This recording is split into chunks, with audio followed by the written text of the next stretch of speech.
Vous écoutez En bonne santé, le podcast qui vous aide à le rester. Cet épisode vous est proposé par le mutualiste Pavillon Prévoyance.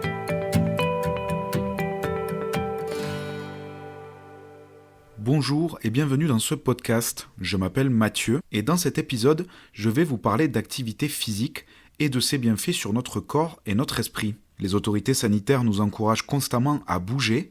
Ce serait l'ingrédient essentiel à la recette de notre bonheur, qu'il soit physique ou mental. Mais qu'en est-il vraiment ? Surtout, comment pratiquer une activité physique de qualité et en quelle quantité ? Pour répondre à ces questions, je suis allé demander son avis au docteur Fabien Pillard, médecin du sport au CHU de Toulouse et président de la Société Midi-Pyrénées de médecine du sport.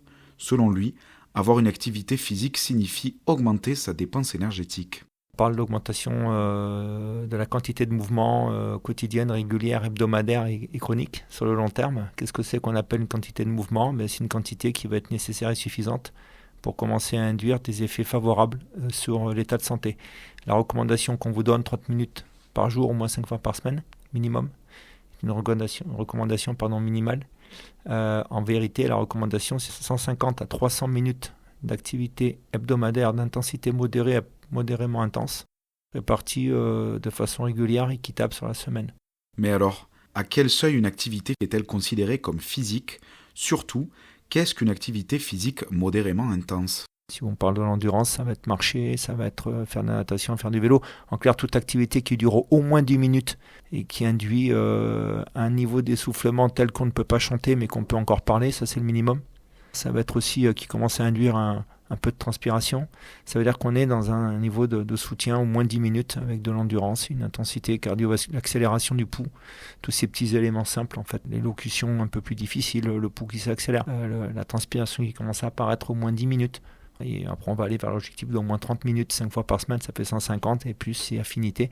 Si quelqu'un me dit, moi 30 minutes je ne peux pas les faire en moins de 6 x 5, commencez par 6 x 5. Chacun son rythme donc, en fonction de ses possibilités. Il faut veiller aussi à adapter son activité selon son âge, car l'activité physique ne se pratique pas de la même manière à 7 ans et à 77 ans. Par rapport à l'âge, il y a quelques subtilités. Chez l'enfant, par exemple, c'est 60 minutes. La reco que je vous ai donnée, c'est à peu près constant, quel que soit l'âge. On va rajouter pour les personnes âgées des recommandations un peu plus ciblées sur la santé osseuse, sur la santé articulaire, sur l'équilibre. Dans la notion d'activité physique, il y a la notion d'endurance, il y a la notion de renforcement musculaire aussi. Mais ce n'est pas du tout, on va dire, exclusif à la personne âgée. On peut aussi donner toutes ces recommandations en prévention à des personnes d'âge plus jeunes, parce que c'est aussi acte de prévention et certaines personnes ont aussi besoin de travailler un peu plus leur santé osseuse. Certaines personnes ont aussi besoin, en étant moins âgées, de travailler leur santé articulaire ou leur équilibre proprioceptif. Au-delà des bienfaits sur le corps, l'activité physique est aussi un puissant antidépresseur. En même temps qu'apparaissent transpiration et souffle court, se libèrent dans votre corps des endorphines et de la dopamine, des hormones naturelles liées au bonheur. Le résultat est une sensation de bien-être, parfois même une euphorie lorsque l'effort est prolongé. Et ces effets psychiques intéressent la médecine depuis déjà des décennies. Elle est réellement reconnue avec un niveau de preuve intéressant, très intéressant, comme acte thérapeutique pour pas mal de maladies, on va dire de la sphère psychologique, certaines maladies de la sphère psychiatrique, donc un peu plus lourdes. C'est aussi reconnu en prévention et probablement en prise en charge. Quand je dis probablement, c'est faire attention, on ne soigne pas la maladie d'Alzheimer avec l'activité physique, qu'on soit bien d'accord. Donc je fais attention aussi à être très précis dans l'approche, mais en tout cas, c'est des recommandations internationales. Aujourd'hui, sur les démences d'involution liées à l'âge, en prévention et dans la prise en charge des patients qui commencent à en être atteints, l'activité physique permet d'avoir un certain entretien des capacités fonctionnelles et de limiter leur aggravation. Il y a pas mal de recommandations aujourd'hui qui ciblent l'activité physique comme outil thérapeutique. Il y a de plus en plus de recommandations comme quoi l'activité physique améliore le sommeil, améliore l'anxiété. Aujourd'hui, il y a quand même beaucoup de publications, beaucoup de conférences qui se développent. Alors, je ne sais pas si c'est un effet de mode, mais sur l'effet que ça améliore les capacités d'apprentissage, y compris au niveau des étudiants. Donc on le savait chez l'enfant, la préadolescent. Mais le fait de faire une activité physique régulière, ça permet d'améliorer aussi les capacités d'apprentissage. Tout ça, c'est basé sur des études avec des indicateurs tels que les résultats aux examens, quoi.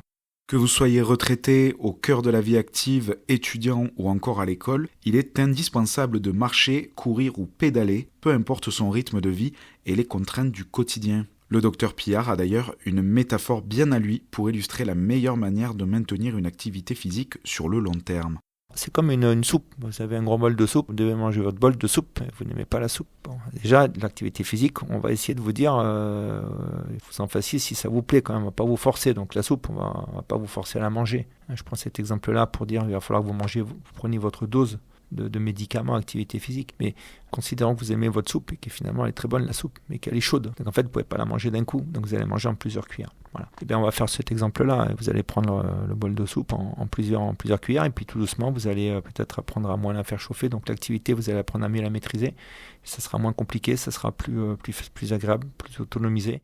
Concrètement, l'activité physique est un subtil mélange d'effort, de patience et de plaisir. La vérité, c'est régularité, progressivité, personnalisation, confort, plaisir. C'est ça la vérité du jeu, quoi. Le jeu, parce qu'il faut que ça reste quand même quelque chose d'assez ludique et quelque chose d'assez agréable. Mais il faut qu'il y ait une certaine, on va dire, qualité de pratique, de façon à ce qu'elle soit efficace, cette activité, et sécurisée sur la santé. Il vaut mieux faire 3 fois 10 minutes tous les 2 jours, temps régulier, que de faire une fois 45 minutes une journée, de plus pouvoir pendant 4 jours faire autre chose. Avec ces conseils, il ne vous reste plus qu'à vous lever, à trouver de petits moments pour se dégourdir les jambes et à découvrir le plaisir de s'aérer le corps et l'esprit. Vous venez d'écouter En bonne santé, un podcast du mutualiste Pavillon Prévoyance. Cet épisode a été produit par le réseau des éditeurs de revues et réalisé par l'agence SIEM.